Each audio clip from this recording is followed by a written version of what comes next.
Kung wala kang coordinates, hindi ka basta makakapasok dyan. Ayun. Sasabihin ng ano, pag may coordinates, di kung wala kang, kaya pala pasok ng pasok sa atin yung mga yan paano, kasalanan lahat ni Justice Carpio, sinabi niya, hindi na dapat magkaroon ng coordinates. Kaya siguro po ngayon, papasukan tayo ng lahat ng mga nag-i-explore na yan, sisihin po ninyo siya. Kasi ayaw niya magbigay ng coordinates Kung pakikinggan mo, sino na yun? Retired Justice. Si retired Justice. Okay. Di huwag na natin pakinggan yung Article 75 at saka Article 84 ng UNCLOS. Ano bang sabi ng article? Na kailangan magsumite. Kasi alam mo, ang UNCLOS pinagmumula ng ating karapatan. Ngunit meron ding partiyan ng obligasyon ng bawat estado.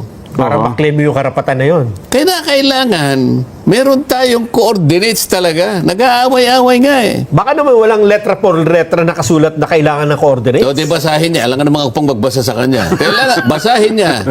Ito, binabanggit ko na nga sa kanya. Article 75 at saka Article 84, inuobliga po tayo ng UNCLOS Na magsumite. Hindi lamang yun. Alam mo kung sino pang nag-uubliga sa atin? Sino?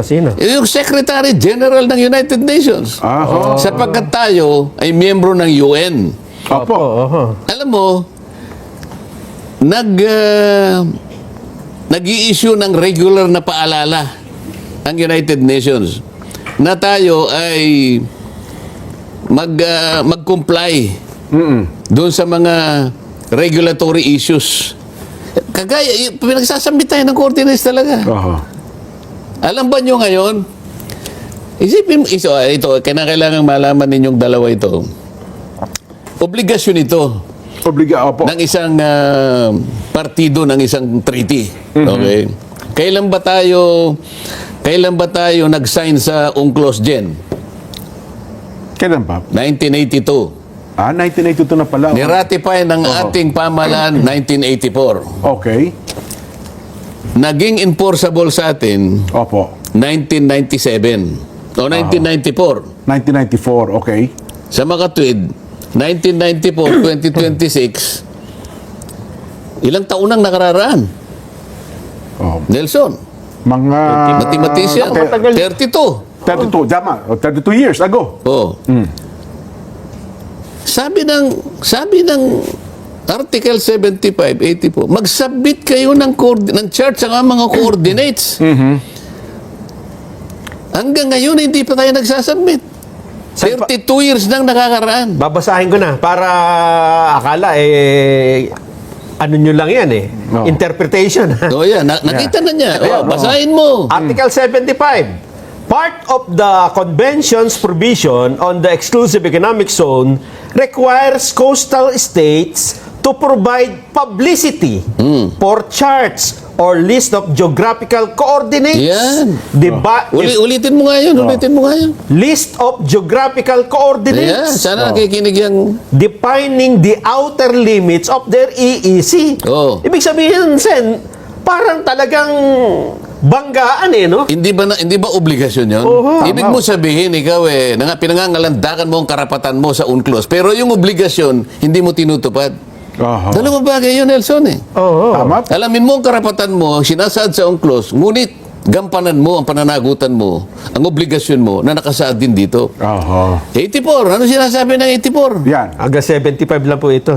Sige, basta total nabasa niya na yung dito pa lang tapos na tayo bakit niya sinasabi? Sinong paniniwalaan mo ngayon? Yung UNCLOS o yung sinasabi niya? Makikita po ng natin ngayon. Bakit po kailangan ng coordinates? Ang dami po kasing disputants ang daming claimants Tama po. Para hindi magulo, yun lamang yun lamang pong sasabihin ko sa inyo, meron tayong tinatawag na International Seabed Authority. Okay. Yan po ay may kinalaman sa mga vessels na nag-explore po ng oil and gas.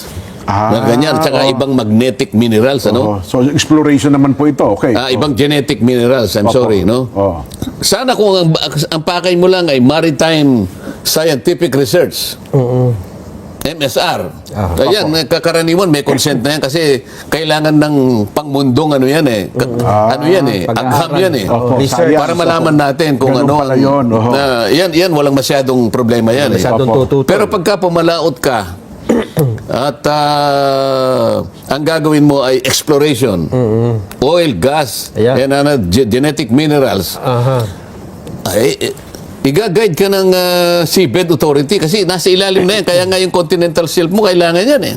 Opo. Kung wala kang coordinates, hindi ka basta makakapasok dyan. Ayun. Sasabihin ng ano, pag may coordinates, di kung wala kang kaya pala pasok ng pasok sa atin yung mga yan eh. Paano, kasalanan lahat ni Justice Carpio, sinabi niya, hindi na dapat magkaroon ng coordinates. Kaya siguro po ngayon, papasukan tayo ng lahat ng mga nag-i-explore na yan. Sisihin po ninyo siya. Kasi ayaw niya magbigay ng coordinates eh. Oho. Hanggang ngayon po, ay wala pa po tayong coordinates pagkatapos ng 32 taon. Alam niyo kung bakit? Ayun po. Kasi pinayuhan nga ni Carpio na wag na maggumawa. Kaya nga siguro. Oho. Ngayon, madali namang kwentahin.